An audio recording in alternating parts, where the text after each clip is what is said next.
Esta es una catarata blanca de núcleo duro. Para empezar, a través de la incisión principal se tiñó con azul de tripam. Posteriormente, lo lavamos con BSS para ver si la cápsula tiñó adecuadamente. Al estar satisfechos con la tinción, pasamos a colocar viscoelástico. Hay que acordarse llevar la cánula hasta el fondo y después venir inyectando el viscoelástico de atrás hacia la incisión para poder ir expulsando en el mismo movimiento el BSS volumen acuoso que pudo haber quedado allí.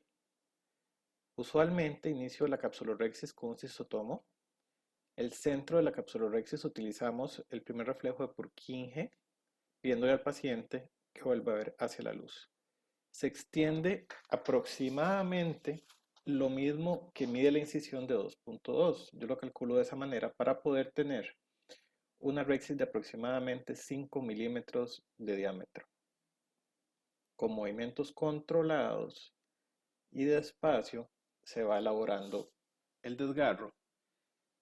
En la rexis no es correr, sino tratar de que el tamaño quede adecuado y que el desgarro no se nos vaya hacia periferia. Hay que acordarnos que es una catarata madura.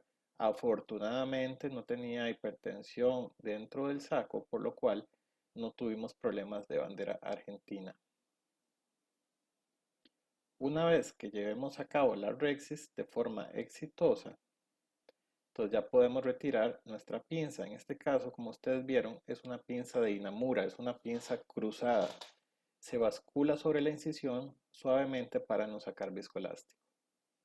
Hacemos nuestra paracentesis y después, con la misma cánula de hidrodisección, vamos a presionar un poco la incisión para aliviar la presión dentro de cámara anterior. Llevamos por debajo de la cápsula hacia periferia nuestra cánula e inyectamos el BSS para causar una hidrodisección del núcleo. Hacemos presión en el otro lado para facilitar el paso del líquido por debajo del núcleo y después presión hacia abajo para liberar la presión intrasacular que pueda haber. De esta manera ya queda libre el núcleo, como ustedes pueden ver, rota fácilmente. Vamos a utilizar una técnica de chop horizontal. De esta manera, introducimos la punta de faco y un chopper tipo Saebel. Como pueden notar, tiene una oliva en la punta y la inclinación no es totalmente a 90 grados, lo cual facilita llevarlo por detrás del ecuador del cristalino de forma bastante segura, y el filo cortante nos permite dividir el núcleo de forma exitosa.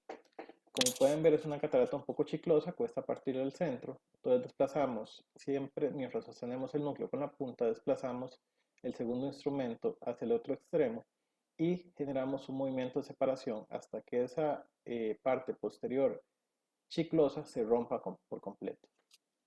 Una vez hecho esto, otra vez con alto vacío, vamos a empalar la otra mitad del núcleo y el mismo movimiento nos vamos hasta el ecuador por debajo de la cápsula. Hay que ser muy cuidadosos en eso. Y hacemos otro movimiento de división. Ya tenemos tres partes. Por último lo volvemos a rotar y como pueden ver allí, vamos a empalar profundamente y llevamos otra vez el chopper hasta la periferia profundamente también, porque si lo hacemos superficial no vamos a poder dividir este tipo de núcleo, y hacemos el movimiento hacia el centro para poder fracturar en 4 pedazos, cosa que es muy importante para poder después llevar a cabo la técnica de facomulsificación. El primer trozo lo sacamos todavía con memoria de chop, es decir, alto vacío y faco continuo. Una vez que lo tengamos dividido, ya podemos pasar a memoria de cuadrantes, donde vamos a utilizar mucho faco, en este caso torsional, parámetros de alrededor del 80% de faco torsional, y vamos a utilizar el IP para evitar que tengamos clogging de la punta a la dureza de la catarata. Como se puede notar, al principio resulta un poco difícil que el faco se la coma. Afortunadamente es una punta balanceada. La punta balanceada es una punta tipo flare, acampanada al final. Es decir, tiene una boca bastante más grande, lo cual nos facilita generar una buena oclusión, y además tiene más área filosa. Esto nos facilita el que podamos emulsificar más fácilmente el material cristaliniano. De todas maneras, es importante no abusarse. Como ustedes pueden ver, afortunadamente el material se emulsifica más fácilmente.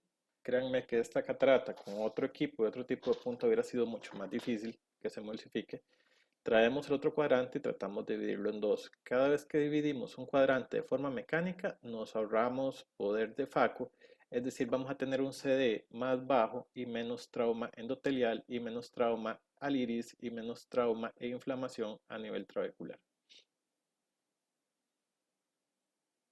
Una vez que logramos sacar la primera mitad del núcleo, y esto difiere mucho entre los cirujanos, pero es importante reponer el viscoelástico de la cámara anterior.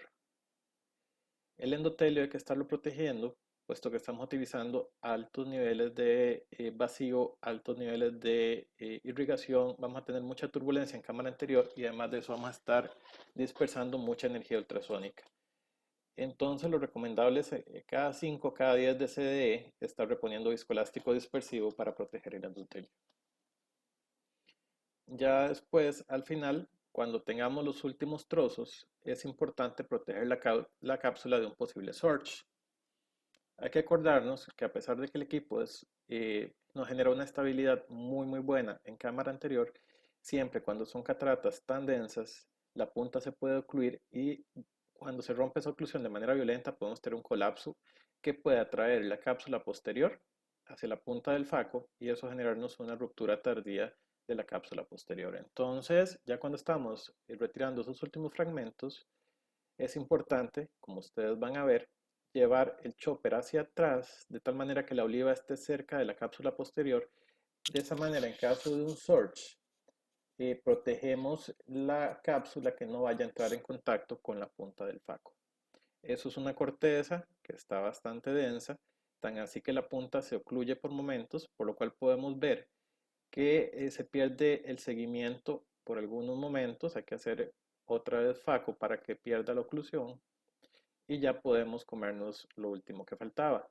Siempre en estos casos pueden quedar boronas de núcleo atrapadas o escondidas por allí que aparecen al día siguiente dándonos una sorpresa con un edema corneal y con inflamación, por lo cual es importante revisar siempre todos los cuadrantes y revisar subincisional porque a veces el edema de la incisión nos esconde pequeños fragmentos del núcleo.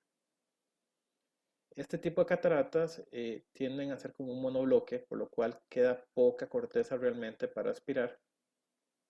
Sin embargo, siempre debemos ser cuidadosos y retirar todo el material cortical que quede para luego, de manera usual, llenar el saco con viscoelástico, ya en este caso de tipo cohesivo, y vamos a colocar el lente. Como ven, este es un lente Technics, ya viene precargado. A través del agujero que tiene en la parte superior, llenamos la cámara de viscoelástico de tal manera que el lente quede cubierto. Y vamos a ampliar un poquito la incisión porque este inyector en particular es un poco más grueso que el de Alcon y entonces requiere una ampliación de la incisión. Allí estoy haciendo un pocket estromal superior, lo que se llama una incisión de Wong, que nos facilita el cierre de la incisión al final, puesto que nos permite hidratar el techo de la misma. Se inyecta el lente, como ven, sin ningún problema. Las ápticas quedan unidas, cosa que es frecuente con este lente. Sin embargo, no hay que preocuparse mucho. Una vez que uno ingresa la irrigación aspiración, lo acaricia levemente la zona de adhesión de las dos ápticas y el mismo OSS se encarga de separar las mismas, como ustedes pueden ver allí. Aspiramos el viscoelástico de forma exhaustiva. La inflamación y la manipulación excesiva que se producen en este tipo de cataratas duras llevan a que sea mucho más fácil que se produzca un glaucoma o una elevación transitoria de la presión intraocular en las horas posteriores y días posteriores al procedimiento. Entonces es muy importante retirar todo el viscoelástico e irse inclusive detrás del lente para retirar cualquier viscoelástico que esté atrapado en el saco capsular en esa posición, porque después ese mismo viscoelástico va a salir y nos va a ocluir la malla trabecular, dificultando la salida del acuoso y elevándonos la presión intraocular. Una vez que retiramos el viscoelástico, centramos bien el lente nos aseguramos que no quede viscoelástico en cámara anterior y procedemos a hidratar las incisiones de tal manera que queden bien sellantes. Como pueden ver ahí, usualmente hidrato las paredes inicialmente y después a través del pocket estromal que hice, que es ese movimiento de allí, hidrato el techo de la incisión. De esta manera obtengo un altísimo porcentaje de los pacientes un cierre hermético que evita que tenga que ponerle un punto y nos da más seguridad de que no vamos a tener complicaciones después por una mala incisión, es decir, un